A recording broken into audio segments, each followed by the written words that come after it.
고린도전서 14장 1절에서 25절까지 말씀인데요. 본문이 좀 많이 길지만 이렇게 우리가 낙심하지 않고 끝까지 함께 좀 이렇게 교독하도록 하겠습니다. 한 절씩 교독하시고 마지막 절은 다 같이 읽도록 하겠습니다. 사랑을 추구하며 신령한 것을 사모하되 특별히 예언을 하려고 하라. 방언을 말하는 자는 사람에게 하지 아니하고 하나님께 하나니 이는 알아듣는 자가 없고 영으로 비밀을 말함이라. 그러나 예언하는 자는 사람에게 말하여 덕을 세우며 권면하며 위로하는 것이요. 방언을 말하는 자는 자기의 덕을 세우고 예언하는 자는 교회의 덕을 세우나니 나는 너희가 다 방언 말하기를 원하나 특별히 예언하기를 원하노라. 만일 방언을 말하는 자가 통역하여 교회의 덕을 세우지 아니하면 예언하는 자만 못하니라. 그런즉 형제들아 내가 너희에게 나아가서 방언으로 말하고 계시나 지식이나 예언이나 가르치는 것으로 말하지 아니하면 너희에게 무엇이 유익하리요. 혹 필이나 검은고와 같이 생명이 없는 것이 소리를 낼 때에 그 음의 분별을 나타내지 아니하면 필이 부는 것인지 검은고 타는 것인지 어찌 알게 되리요. 만일 나팔이 분명하지 못한 소리를 내면 누가 전투를 준비하리요. 이와 같이 너희도 혀로서 알아듣기 쉬운 말을 하지 아니하면 그 말하는 것을 어찌 알리요. 이는 허공에다 말하는 것이라. 이같이 세상에 소리의 종류가 많으나 뜻없는 소리는 없나니 그러므로 내가 그 소리의 뜻을 알지 못하면 내가 말하는 자에게 외국인이 되고 말하는 자도 내게 외국인이 되리니. 그러므로 너희도 영적인 것을 사모하는 자인즉 교회의 덕을 세우기 위하여 그것이 풍성하기를 구하라 아니하였으니 그러므로 방언을 말하는 자는 통역하기를 기도할지니 내가 만일 방언으로 기도하면 나의 영이 기도하거니와 나의 마음은 열매를 맺지 못하리라. 그러면 어떻게 할까? 내가 영으로 기도하고 또 마음으로 기도하며 내가 영으로 찬송하고 또 마음으로 찬송하리라. 그렇지 아니하면 네가 영으로 축복할 때에 알지 못하는 처지에 있는 자가 네가 무슨 말을 하는지 알지 못하고 네 감사에 어찌 아멘 하리요. 너는 감사를 잘하였으나 그러나 다른 사람은 덕 세움을 받지 못하리라. 내가 너희 모든 사람보다 방언을 더 말함으로 하나님께 감사하노라. 그러나 교회에서 내가 남을 가르치기 위하여 깨달은 마음으로 5마디 말을 하는 것이 1만 마디 방언으로 말하는 것보다 나으니라. 형제들아 지혜에는 아이가 되지 말고 악에는 어린아이가 되라. 지혜에는 장성한 사람이 되라. 율법에 기록된 바 주께서 이르시되 내가 다른 방언을 말하는 자와 다른 입술로 이 백성에게 말할지라도 그들이 여전히 듣지 아니하리라 하였으니 그러므로 방언은 믿는 자들을 위하지 아니하고 믿지 아니하는 자들을 위하는 표적이나 예언은 믿지 아니하는 자들을 위하여 않고 믿는 자들을 위함이니라. 그러므로 온 교회가 함께 모여 다 방언으로 말하면 알지 못하는 자들이나 믿지 아니하는 자들이 들어와서 너희를 미쳤다 하지 아니하겠느냐. 그러나 다 예언을 하면 믿지 아니하는 자들이나 알지 못하는 자들이 들어와서 모든 사람에게 책망을 들으며 모든 사람에게 판단을 받고 함께 읽겠습니다. 그 마음에 숨은 일들이 드러나게 되므로 엎드려 하나님께 경배하며 하나님이 참으로 너희 가운데 계신다 전파하리라. 아멘.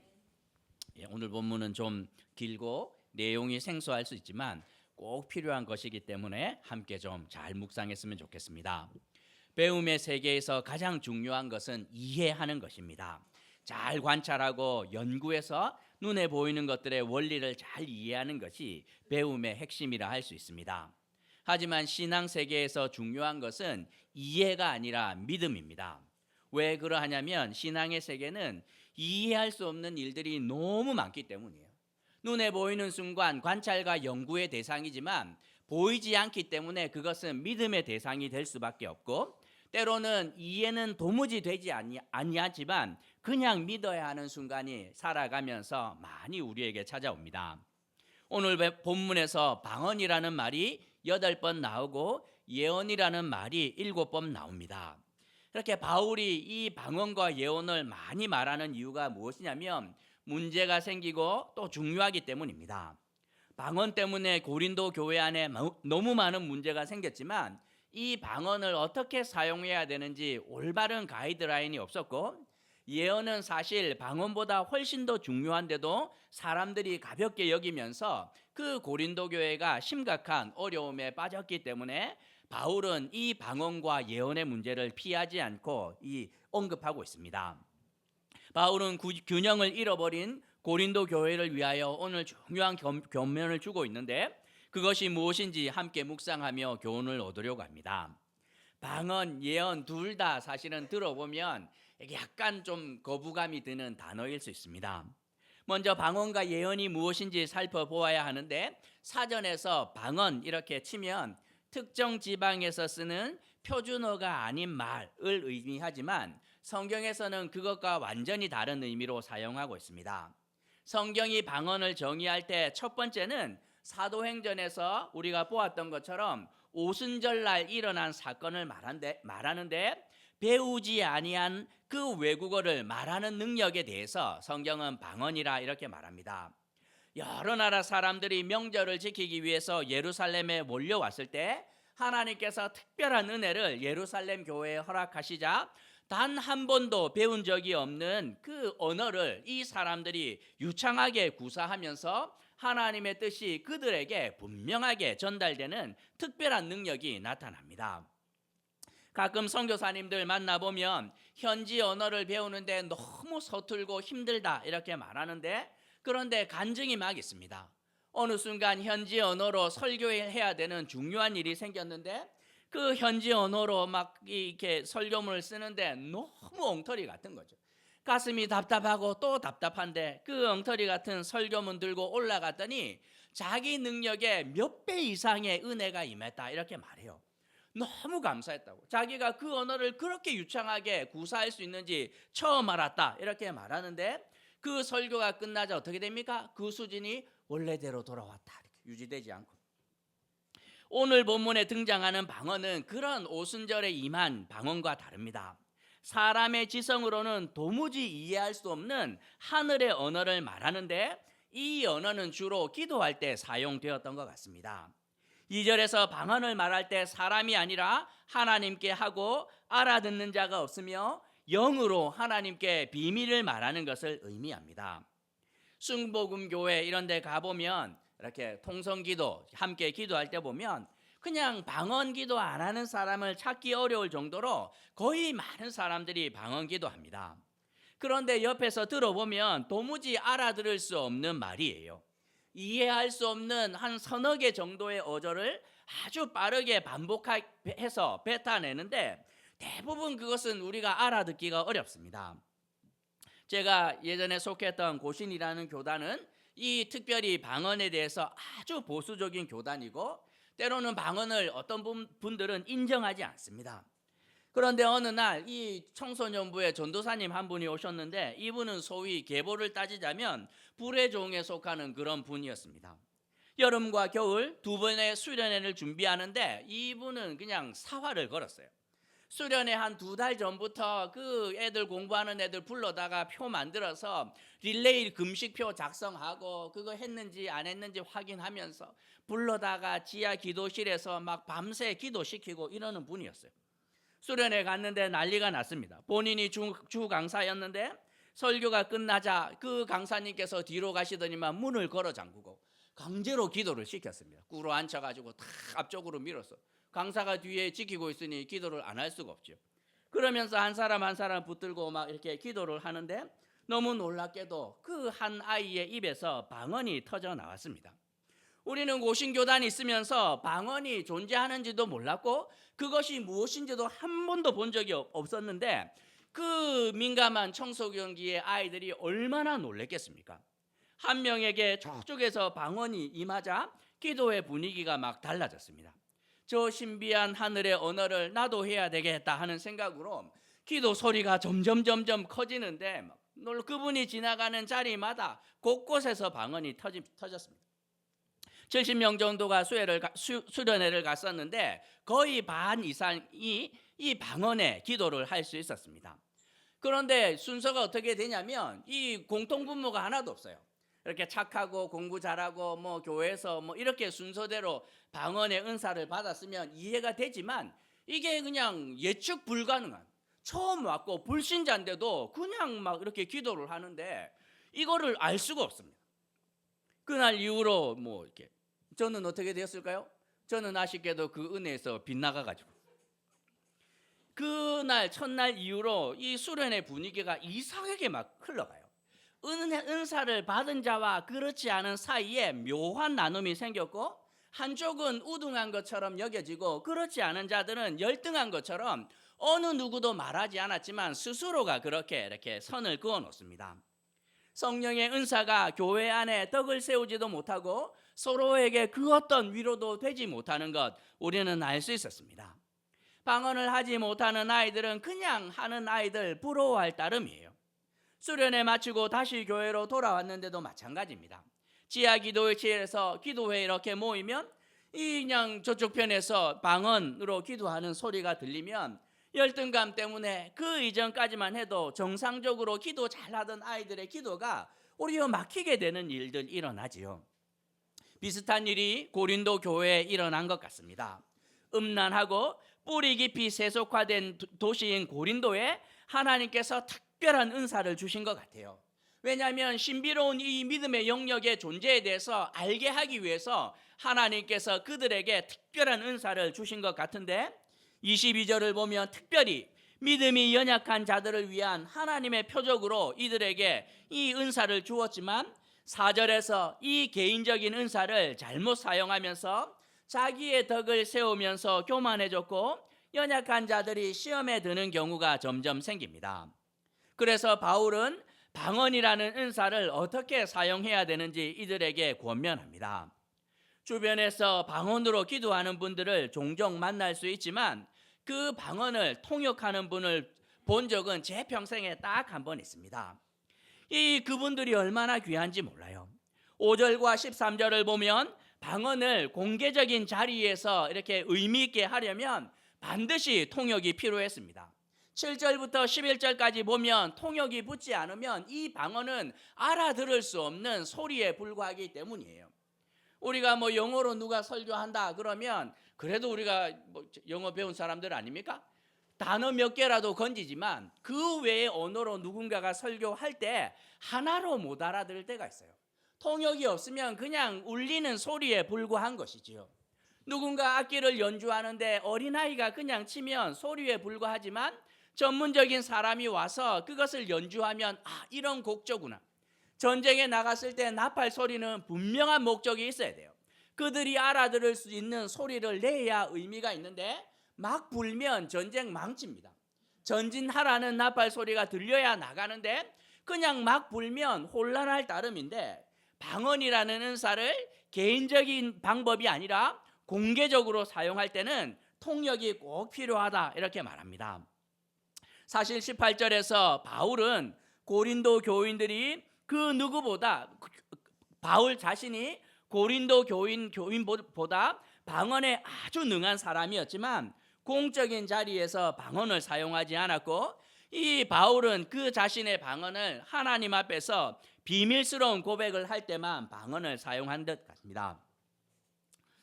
뭐 믿을지 안 믿을지 모르겠지만 저도 사실은 수련회 가서 끝물 끝차 타고 이렇게 방언의 은사가 임했습니다. 가끔 기도할 때 방언으로 기도하는데 저도 이렇게 방언으로 기도하면 3-4개의 음절을 그냥 반복하는 게 전부인 것 같은데 그 뜻을 저는 아직도 모릅니다. 그냥 중학교 한 3학년 때쯤 그 은사가 임했지만 50이 되었음에도 불구하고 제가 무슨 의미로 기도하는지 알지 못해요. 딱 한 번 제가 방언 통역하는 분 본 적 있다고 했지요. 그분이 와서 한번 통역해 준 적이 있습니다. 목사님, 저분이 지금 방언으로 기도하는데 어려운 뜻이 아닙니다. 하나님을 찬양하라, 하나님께 감사하라, 이 두 내용을 반복하고 있습니다. 이렇게 하는데 막 제 영혼이 시원했습니다. 도무지 저분이 무슨 기도를 저렇게 오랫동안 같은 말을 하나 싶었는데, 주님을 찬양하라, 하나님께 감사하라 이렇게 하는데 참 은혜가 되었습니다. 방언에 통역이 더해지니 이렇게 공동체의 유익이 임하지만 통역이 없는 방언은 14절에서처럼 영적으로는 기도할 수 있지만 마음의 열매는 온전히 맺히지 못하는 한계가 분명하게 있다고 말하고 있습니다. 저는 기도할 때 거의 방언으로 기도하지 않습니다. 왜 그러하냐면 방언이 아니어도 기도할 제목이 산더미처럼 쌓여있기 때문에 그거 아니라도 그냥 제가 이해할 수 있는 말로 끊임없이 기도할 수 있습니다. 하지만 아주 가끔 정말 100에 한두 번 정도는 이렇게 어떤 집사님 이렇게 위해서 기도해야 되는데 무엇을 기도해야 되는지 생각이 나지 않을 때가 있어요.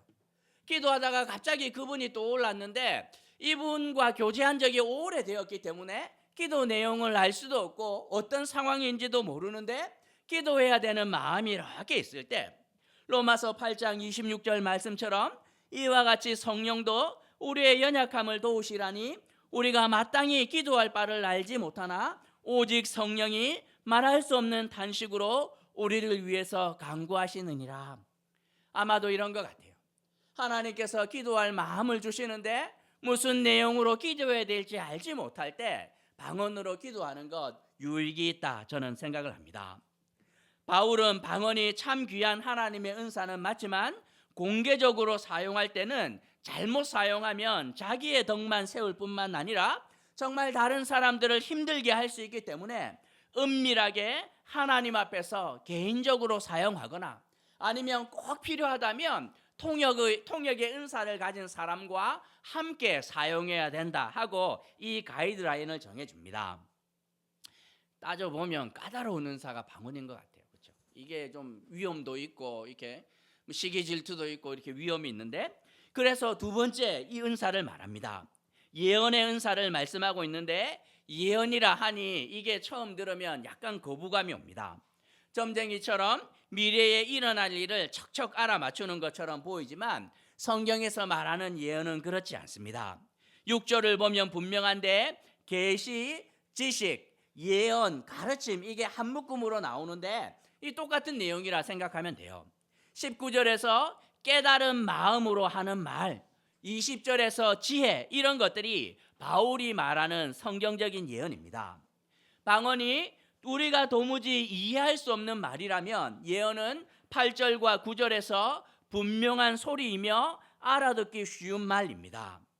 쉽게 생각을 하면 교회 안에서 선포되는 목사의 설교나 여러분이 소그룹 할 때 성경 공부 인도하는 조장님의 가르침 혹은 아침 묵상을 하면서 이렇게 이해되지 않는 구절을 했을 때 누군가가 답을 주는 것 이것이 모두가 예언에 속한다고 보면 됩니다. 예언은 유익이 너무나도 많은데 3절에서 예언은 하나님이 아니라 사람에게 하는 말이고 덕을 세우고 권면하며 위로하는 데 놀라운 능력이 나타납니다. 19절에서 1만 마디의 방언으로 하는 것보다 깨달은 마음으로 건네는 5마디의 말이 훨씬 강력한 능력이 된다고 이 바울은 권면하고 있습니다. 그리고 이 방언이 믿음의 초보자들에게 하나님께서 표적으로 주시면서 믿음의 디딤돌이 되도록 하는 역할을 한다면 하나님의 말씀이라고 할 수 있는 이 예언은 믿는 자들이 그 디딤돌을 딛고 성장하고 성숙할 수 있는 자리로 인도한다고 바울은 말씀하고 있습니다. 24절과 25절에서 하나님의 말씀 곧 예언이 우리 가운데 허락될 때 어떤 일이 일어나냐면 하나님 앞에서 나 자신이 어떤 존재인지를 발견하게 되고 그 마음에 숨은 일이 드러나며 하나님 앞에 엎드리게 되는 믿음의 역사가 일어난다고 말씀하고 있습니다. 그 수련회 청소년부 수련회 이렇게 마지막 날 끝에 제가 막차 타고 은사를 받았고 너무나 기뻤습니다. 어디 가서 이렇게 막 기도할 시간이 되면 막 자랑하고 싶어하는 욕구가 막 이렇게 막 드러내고 싶은 막 생각이 있고 뭔가 제가 대단한 사람이 된 것 같았지만 그런데 돌아보면 그 방언의 은사를 받은 것으로 통해서 믿음의 세계가 실존하는구나, 내가 알지 못하는 또 다른 영역이 있구나 하는 것의 증거 정도이지 그 이상은 저에게 큰 의미가 없었습니다. 방언을 받았으나 제 삶은 여전히 그대로 있기 때문이에요. 그때 70명 가서 반 이상이 이렇게 했는데 그중에 제일 강력한 방언을 구사했던 제가 한 분을 압니다. 하지만 그분이 어떻게 사는지 제가 잘 알아요. 누굽니까? 저희 형님인데. 이게 막 별로 큰 소용이 없구나 이렇게. 그렇지 않은 분들 중에 훨씬 더, 그리고 비교를 해보면 말씀을 붙들었던 분들의 삶에 있어서 얼마나 큰 은혜와 진보와 성숙과 성장이 있는지 알 수 있었던 것이지요. 제가 대학교 들어가서 참 힘들었을 때 방언으로 기도하는 것이 아니라 예언인 하나님의 말씀을 붙들고 날마다 읽고 또 읽었습니다. 거의 7개월을 아침마다 성경을 읽고 묵상했는데 그 놀랍게도 하나님의 말씀이 저를 책망하기도 하고 교훈하기도 하고 때로는 가르치기도 하면서 그냥 제 안에 있는 그 나쁜 것들을 칼로 이렇게 도려내며 환부를 걷어내는데 결국에는 하나님의 사람으로 만들어내는 근본적인 변화가 예언 곧 하나님의 말씀으로 제 삶에 일어났는 줄 저는 확신합니다. 주변에서 이 예언의 은사를 가진 분들 보면 얼마나 귀한지 몰라요. 이 예언의 은사를 가진 분들은 자기의 덕을 세우는 것이 아니라 교회의 덕을 세웁니다. 1만 마디를 해도 도무지 해결되지 않았던 인생의 문제를 이분들이 와서 하나님의 말씀으로 딱 진단하고 5마디 던졌는데 그냥 한 번에 해결됩니다. 선명해도 너무나 선명해요. 예언을 통해 교회 안에 허락되는 유익은 방언과는 비교되지 않을 정도예요. 방언은 많은 부분 개인적인 유익에 그칠 때가 많고 교만이라는 위험이 따를 때가 있지만 이 하나님의 말씀인 예언은 무해할 뿐만 아니라 교회 전체를 풍성하게 합니다. 이 하나님의 말씀 때문에 교회가 힘들어졌다 들은 적 한 번도 없어요. 말씀이 없어서 문제지 말씀이 풍성해서 문제가 된 교회 한 번도 본 적이 없습니다. 이유가 무엇이냐면 그 하나님의 말씀이 갖고 있는 힘 때문입니다. 히브리서 4장 12절에서 하나님의 말씀은 살아있고 활력이 있어 좌우의 날선 어떤 검보다도 예리하여 혼과 영과 및 관절과 골수를 찔러 쪼개기까지 하며 또 마음의 생각과 뜻을 판단하나니. 바울은 그 누구보다 성령의 은사를 많이 가졌던 사람입니다. 방언은 말할 것도 없고 예언하는 거 했어요. 그리고 병 고치는 거 일도 아니었습니다. 죽은 자를 살리기까지 하지 않았습니까? 능력을 행하는 거 너무 쉬운 일이었습니다. 감옥 들어갔는데 막 문 열리고 귀신 쫓겨나가고 돌에 맞아 죽은 것 같으나 그 다음날 툴툴 털고 일어나고 배를 타고 폭풍을 만났는데 그것 이겨냅니다. 그런데도 믿음의 아들 디모데에게 뭐라고 권면하냐면 봤지 네가 나 따라다니면서 이 은사 이런 거 이거 붙들어야 이렇게 하지 않아요.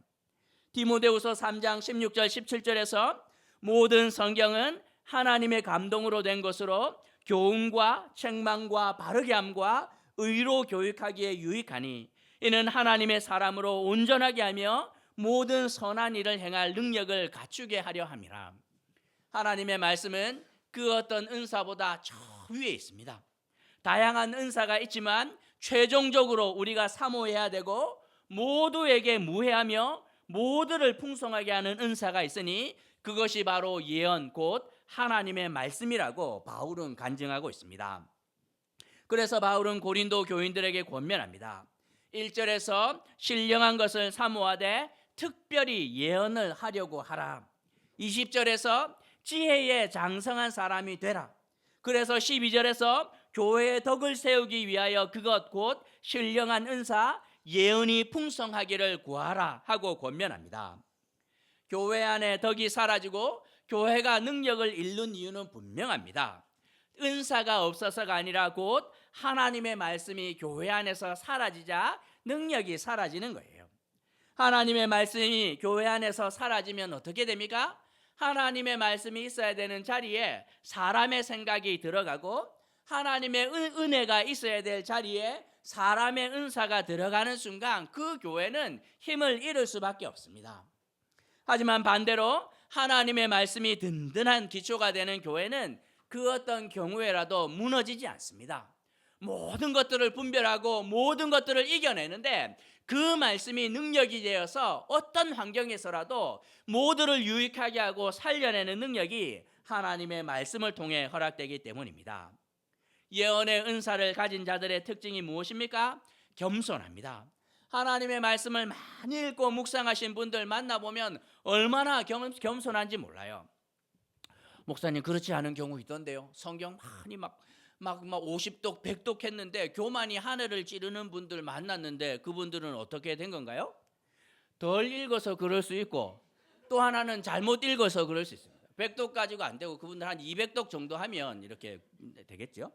그리고 목적 자체가 잘못되었을 수 있어요. 자신의 성경 지식을 자랑하기 위해서 뭐 원어가 어떠네 뭐 이렇게. 저도 예전에 설교할 때 영어 막 이렇게 좀 쓰고 원어 갖다 쓰고 이렇게 했습니다. 있어 보일까 싶어서. 나중에 되니 얼마나 창피한지 모릅니다. 다 쓸데없는 거였는데 알아들을 수 있는 말로 하는 것이 가장 좋은 것인데, 시골 가서 이 90 다 돼가는 할머니들을 앉혀놓고 제가 설교 한번 한 적이 있는데, 이렇게 설교문이 이렇게 반으로 줄어들어요. 이분들이 이해할 수 있는 그분의 지식을 이렇게 무시하는 말이 아니라 그분들과 공감할 수 있는 것들이 있어야 되고, 그리고 그분들의 반은 귀가 안 들리기 때문에, 잘 안 들리기 때문에 큰 소리로 분명한 단어 외에는 뭐 이렇게 아쉽습니다. 어떤 분이 그랬대잖아요. 목사님이 시골 교회 가서 설교해야 되는데 갑자기 이렇게 전기가 나가가지고 이렇게 원고가 잘 안 들어왔대요. 쉬운 설교 한다고 시편 이제 23편 들고 갔는데 할머니들을 앉혀놓고 이제 성경 봉독해야 되는데 이제 첫 줄부터 이제 삑사리가 난 거죠. 여호와는 나의 목자시니 이렇게 해야 되는데 이렇게 침침하니까 잘못 읽어가지고 여호와는 나의 목 자르시니 이렇게 한 거예요. 여기 사고를 친 거죠, 이분이. 그런데 이분이 이제 하나님께서 특별한 은혜 주셔서 그걸 살렸습니다. 뭐 하나님께서 내 목 잘라도 저는 부족함이 없습니다 이렇게. 그랬더니 90 먹은 할머니 다 앉아서 저도요.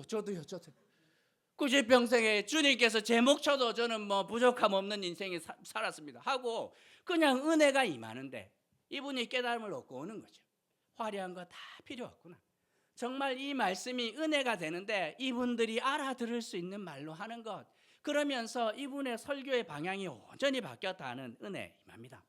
겸손하게 하나님 앞에 서서 주님 말씀하옵소서 주의 종이 듣겠나이다 고백하며 겸손하게 하나님 앞에 나가면 그 말씀이 우리의 마음을 두드려서 뜨겁게 갈구어내는데 절대로 교만할 수 없습니다. 거기다가 하나님의 말씀은 나 하나를 풍성하게 하는 것이 아니라 날 만나는 모든 사람들을 풍성하게 합니다.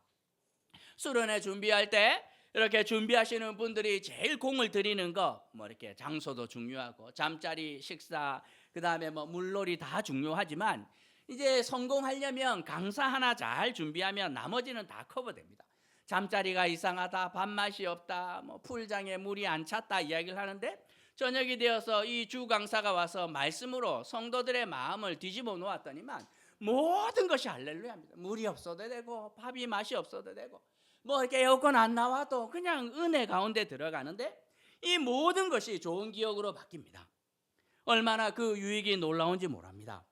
제가 이 와서 사역 시작을 하면서 성경 암송 왜 시키겠습니까? 평생에 한 구절만 얻어 걸려도 우리는 살 수 있어요.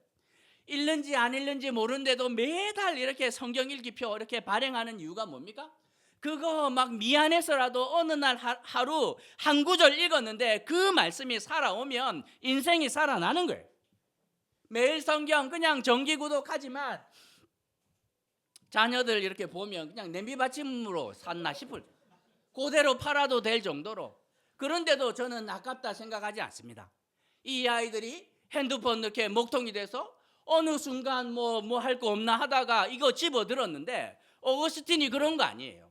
집어들어 읽어라 하고 폈는데 로마서 말씀이 그의 마음에 바뀌는 순간 인생이 변화되는데 저는 그 은혜의 때를 기다립니다. 그래서 평생 이거 그냥 안 읽는데 왜 정기구독하냐 이렇게 말하지만 하나님의 때를 기다리며 거룩한 낭비하고 있습니다. 박 목사님 오셔서 제일 먼저 한 게 뭡니까? 구약을 읽다 이거 했고, 제일 먼저 시작한 게 뭡니까? 아침 묵상 모임을 시작을 한 거예요. 왜 그거 했겠습니까? 거기에 생명이 있기 때문이에요. 저기 방언 가르치는 목사님들이 계십니다. 가끔 야매로 청년들 불러다 놓고 이렇게 수로리오 이거 반복해봐라. 그러면 방언 된다 이렇게. 뭡니까? 스로리요? 거꾸로 하면 오리로스. 뭐 그런 거 우리가 배울 거예요. 그런 거 무슨 유익이 있다고? 그거 아닌 거죠. 여러분이 해보니 알지 않습니까? 1차, 2차 해서 구약을 읽다 해보니 평생에 여러분들 성경 읽어본 적이 없는 것 우리가 압니다. 이렇게 작심하고 구약 성경을 쭉 밀고 긴 호흡으로 읽어본 적이 없어요. 그렇게 해야 되는 부분들이 있는데 아침 묵상하면서 참 시간을 내어서 함께 우리가 나눌 때 오는 유익이 얼마나 큰지 몰라요. 그것이 더해져서 결국에는 우리 영혼 전체 존재 자체를 변화시키는 능력이 바로 그 예언의 말씀을 통해서 오고 있기 때문에 목사님이나 저나 여기에 목숨 거는 겁니다. 오늘 말씀을 통해 두 가지만 생각해 보려고 하는데 먼저 생각할 것은 실존하는 영적인 세계입니다. 말씀드렸던 것처럼 신앙은 이해의 영역이 아니고 철저히 믿음의 영역이 있습니다. 눈에 보이는 순간 그것은 관찰과 연구의 대상이지만 보이지 않기 때문에 그것은 믿음의 대상일 수밖에 없어요. 이런 면에 있어서 가톨릭은 아주 귀한 전통을 가지고 있습니다. 역사가 오래되었기 때문에 구마사 이런 거 있지 않습니까? 지금 그게 무슨 의미가 있을까? 정신과 치료하고 분별해야 될 텐데 의미가 없다 하고 우리 개신교 쪽에서는 그 축기 같은 거는 이제 아주 이렇게 한직으로 여기지만 그분들은 그것을 버리지 않아요. 왜냐하면 하나님께서 하시면 어떤 일이 일어나는지 모르기 때문에 참 우리가 생각할 때 이해가 안 되고 저런 것이 있을까 싶지만 그 영역들을 그냥 그대로 남겨둡니다. 왜냐하면 모르기 때문이에요. 우리가 경험하지 못한 많은 영역 가운데 하나님께서 어떤 일을 하실지 참 모릅니다. 방언이 그 증거 가운데 하나가 되는데 우리가 도무지 이해할 수 없는 그 말들을 어느 순간 하나님께서 우리 안에 집어넣으면서 말씀하는 거죠. 야, 또 다른 세계가 있는 거야. 하늘이 존재하고 그 나라에서 통용되는 또 다른 언어가 있는 거야. 너희가 알지 못하는 또 다른 신비한 일들이 믿음 생활할 때 많이 있기 때문에 우리의 믿음의 지경들, 그냥 하나님을 제한하지 않고 열어두는 일들 우리 가운데 있어야 된다, 이렇게 말합니다. 저는 여러분들이 기회 안 되면 다 방언기도 했으면 좋겠습니다. 왜냐하면 그 은사들이 주는 유익이 크기 때문입니다. 때로는 그 은사들이 연약하고 무지한 우리에게 믿음의 디딤돌이 되어서 더 높은 자리로 인도할 수 있다, 저는 믿습니다. 하지만 우리는 거기에 멈추지 않고 또 한 걸음 나아가야 되는데 우리가 두 번째로 생각할 것은 확실한 것, 곧 성경 말씀을 사모해야 된다는 것입니다. 완전하고 무해하고 모두를 풍성하게 하는 하나님의 말씀을 사모하셔야 됩니다. 하나님의 말씀을 사모하는 것으로 끝나지 않고 그 지혜에 장성한 사람이 되었으면 좋겠습니다. 여기서 사모한다는 것은 아주 적극적인 뜻을 가지고 있는데 마치 맹수가 사냥감을 쫓아가면서 전력 질주하는 모습을 의미하는 단어가 여기 사용되는 사모하다라는 뜻입니다. 교회 안에서 말씀을 사모하는 분들 만나기가 쉽지가 않습니다. 그리고 그 말씀을 깊이 묵상하는 분들 만나기는 더 어렵고 묵상한 말씀을 붙들고 내 몸을 쳐서 순종한 분을 만나기라는 더 어렵습니다. 정말 작심하고 하나님의 말씀을 붙들어 본 적 있습니까? 하나님이 말씀하시지 않으면 저는 이 자리 떠날 수 없습니다 하고 성경을 붙든 적 있습니까? 내가 읽었던 말씀이 이해가 되지 않고 은혜가 되지 않아서 가슴을 치며 답답해 하신 적이 있는지 돌아봐야 돼요. 장로님 한 분이 저에게 고백해 주었습니다. 성경을 막 읽다가 이해가 안 되면 어떻게 하냐면 이해가 될 때까지 붙들고 있는데요. 그러면 이걸 몇 시간 이루고 붙들고 있으면 어느 순간 마음이 뜨거워진다고 탕모 장로님께서 10몇 년 전에 저한테 이야기해 주셨습니다. 고덕동 있을 때. 대학교 다닐 때 그랬습니다. 수련회 가서 정말 유명한 목사님이 오셔서 설교했고 큰 은혜를 받았는데 이 너무 좋아서 돌아섰지만 제가 하나님 앞에 가서 막 화를 내었습니다. 하나님, 저분이나 저나 하나님 앞에 서면 똑같은 죄인이고 뭐 비슷한 것 같은데 왜 저분에게만 저 본문을 통해서 저런 깨달음을 주시나요? 같은 본문을 읽고 묵상했는데 왜 저는 그런 깨달음이 없습니까? 하고 화를 막 내었습니다. 뭐 지식도 뭐 차이가 많을 텐데 저분은 신학 전공했고 저는 그때 학생 때인데 그러고 다녔습니다. 천사를 붙들고 놓아주지 않았던 야곱의 간절함이 우리 모두에게 있어야 하지 않겠습니까? 우리 어울림교회가 나 하나 세우는 것으로 만족하지 않고 서로 세우는 교회가 되었으면 좋겠습니다. 어떻게 하면 이 어울림교회 서로 세울 수 있습니까? 은사를 붙드는 순간 나 하나 세우고 다른 사람들 다 망가지지만, 우리가 이 예언의 말씀을 붙드는 순간 어떤 일이 일어나냐면 무해하고 모두에게 유익한 이 하나님의 말씀이 날 살려낼 뿐만 아니라 우리 모두를 살려내고 하나님 앞에서 함께 세우는 은혜가 허락된다 약속하고 있는데, 그 은혜의 자리 가운데로 함께 나아가게 되는 놀라운 역사가 허락되기를 주님의 이름으로 도전하는 것입니다. 말씀 생각하시면 함께 기도할까요? 교회 안에 사람의 은사는 넘쳐나지만 하나님의 은혜가 점점 사라지는 그런 교회 보면서 마음이 참 힘듭니다. 그러니 교회들이 힘을 잃는 것이 아닌가 생각이 되는데, 우리 교회는 그러면 안 됩니다.